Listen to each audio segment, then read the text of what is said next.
Día 3 de abril. Elecciones municipales. Vota, porque tu municipio és asunto tuyo.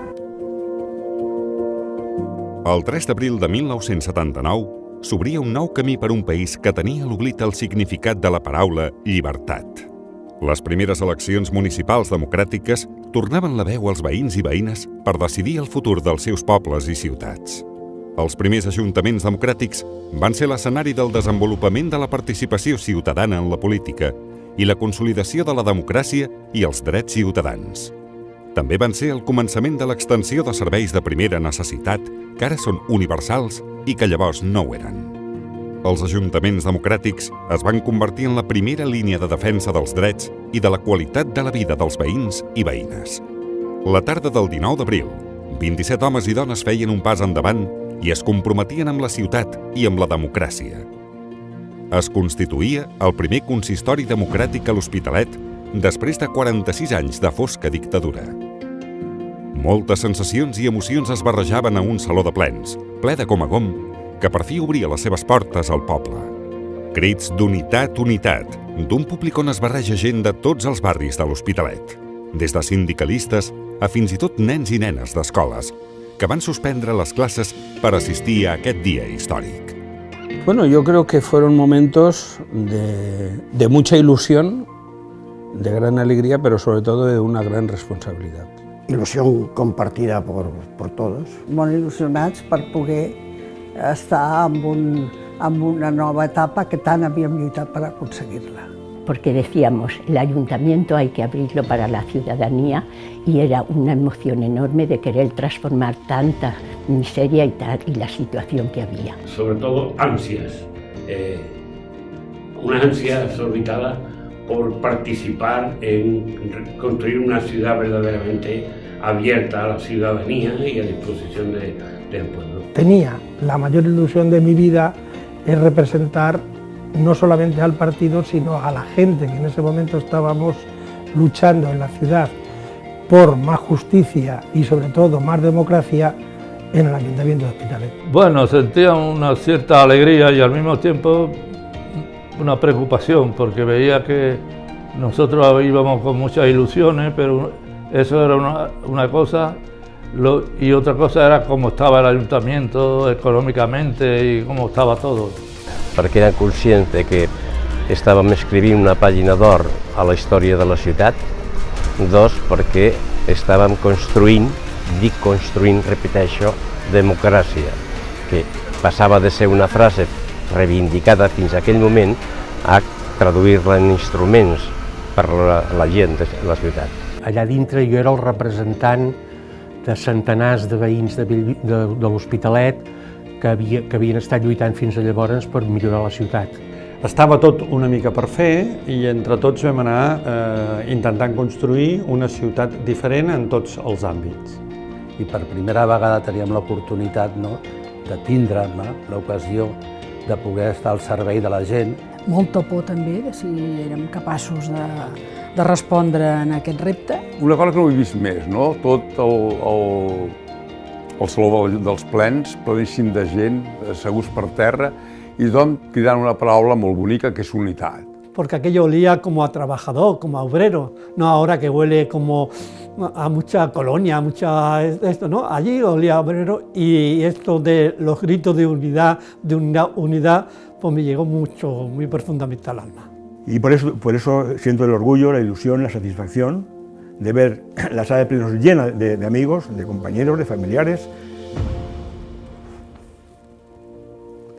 que estaban celebrando con mucha ilusión aquell dia.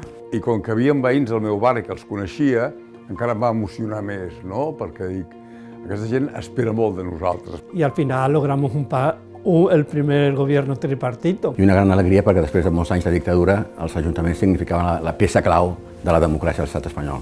Indudablement que l'entrada de nosaltres a l'Ajuntament va revolucionar el país, va revolucionar la ciutat. Se'ns posava en mans per primera vegada la poder administrar algo tan important com és un ajuntament. Recuerdo que fue muy agradable poder servir al pueblo, como se suele decir. Y para mí fueron 16 años que quedarán grabadas siempre en el currículum de vida que uno tiene a lo largo de su existencia.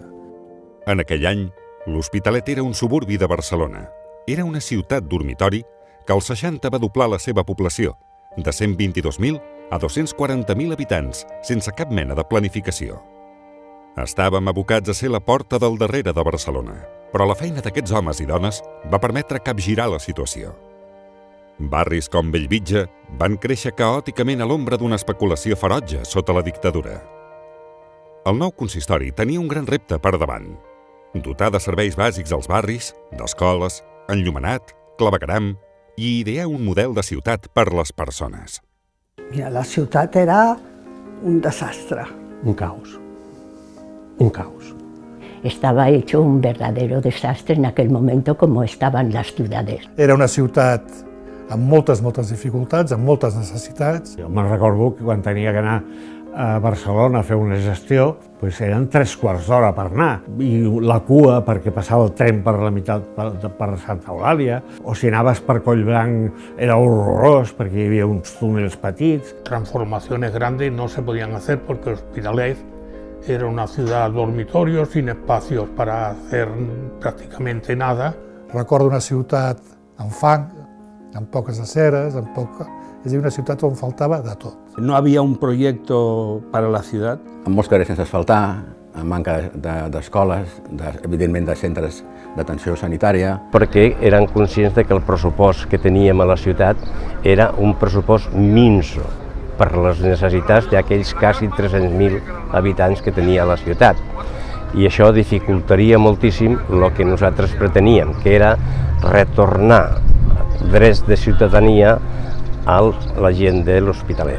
Però en aquell moment és que no havia dinero, és que no havia. No es posaven els mitjans perquè poguessin viure dignament de tots els nivells. Hi havia molta cosa, diguem-ne, que estava mal feta i que el que va ajudar els ajuntaments va ser a fer un replantejament general, una redistribució urbana. Teníem molts habitants i molt pocs serveis. No hi havia diners, no hi havia personal i en canvi teníem milers de projectes, milers de programes i milers d'il·lusions i milers de demandes també de la població per respondre. Era realment una oportunitat d'or de canviar les coses. Era una ciutat que tenia que resoldre moltes coses, però també tenia moltes persones i moltes entitats i institucions amb una gran il·lusió per avançar. Jo no sé com ho va fer, hi havia una part de miracle, entre cometes, per respondre a tot això. Per tant, va renéixer, per mi, algo que és el municipalisme, no? La importància que té la ciutat pels ciutadans, perquè al fi i al cap els ajuntaments és l'entitat més pròxima, l'entitat que realment entén i pot resoldre millor els problemes dels ciutadans. Els primers regidors i regidores es van enfrontar a tot tipus de situacions en la seva arribada a l'Ajuntament. Molts d'ells hi havien acudit al llarg dels anys com els activistes socials més actius en la lluita pels barris. Ara era el seu moment. Era el retorn de la democràcia a les institucions. Entràvem un grup de gent molt jove que no conocíamos, que no imaginábamos y que no sabíamos en qué forma había que desarrollar aquel reto. No había un nivel de conocimiento de gestión municipal y por lo tanto te enfrentas a algo que te da una gran responsabilidad delante de los ciudadanos. Éramos trabajadores, sindicalistas, éramos profesionales, algunos universitarios, otros no, pero en definitiva no teníamos ni idea porque nadie había hecho nunca gestión pública en ayuntamientos. Para saber cómo se hacía un presupuesto, qué era un plan parcial, qué significaba el 7A o el 7B o el equipamiento. Éramos todos inexpertos. De algún modo fuimos aprendiendo todos un poco a medida que avanzaba en la legislatura. Los muebles eran del concejal y se los ha llevado antes de que entraran ustedes. Bueno, pues nada, habrá que comprarse muebles nuevos. El que sí que és veritat que la gent dels barris tenia ganes de canvis. Que ara seria impensable que féssim un govern com el que vam fer aleshores. Va ser un tripartit durant un temps amb el Partit Socialista, Convergència Democràtica i el PSUC. Un govern on estàvem els comunistes, els socialistes i els convergents. Que en aquell moment éramos verdaderos activistas sociales. La gent que estàvem allà dins estaven convençuts que estaven fent història. I la veritat és que hi havia molta responsabilitat en intentar respondre als anhels, als problemes que patien els veïns i veïnes de la ciutat. A pesar de que cada cual defendía su parcela a nivel político, había un objetivo común de todos, que era procurar mejorar la situación de la ciudad. Era un equip i quan sortia una decisió, tots anàvem a ella. L'hagués proposat tu, l'hagués proposat un altre company.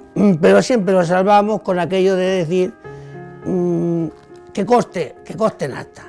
Bueno, yo diría que hay un par de anécdotas que, en fin, una recuerdo con el amigo y compañero Justo Torralba, que cuando fuimos a entregar las credenciales al ayuntamiento, entramos y se nos cuadró dos personas, dos guardias urbanos que había a la puerta del ayuntamiento. Y él me dijo, vamos un momento al coche otra vez que me he olvidado una documentación. Y cuando llegamos al coche le digo, bueno, pero ¿qué documentación? Dice, no, es que tengo ganas de volver a entrar y que se me cuadren. Dice, porque estos eran los que nos perseguían en los coches o nos vigilaban cuando íbamos a hacer las pintadas en las calles y poner los carteles, ¿no?